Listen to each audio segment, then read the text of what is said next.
দেখছে যে 500-600 ফ্যাক্টরি বন্ধ হয়ে গেছে। আপনারা করে দেখেন 50টা ফ্যাক্টরি বন্ধ হয়ে গেছে।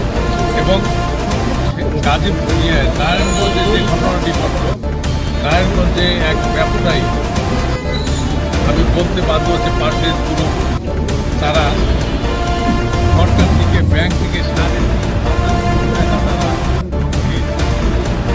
একটা ফ্যাক্টরি বন্ধ করছে, তারা বলছে 5টা ফ্যাক্টরি বন্ধ করছে। তারা তো এই টাকাগুলো লুট করার জন্য, এটা তো আওয়ামী লীগের সেই লুটের অংশ, এই টাকাগুলো লুট করার জন্য তারা সরকারের ঘাড়ে চাপাই দিতে গ্যাস নাই, বিদ্যুৎ আরে গ্যাস বিদ্যুৎ নাই তো এটা তো আজকের সমস্যা। একটি বিশ্বযুদ্ধ হচ্ছে, এই যুদ্ধের কারণে তো সারা বিশ্বেই একটা সংকট দেখা দিচ্ছে।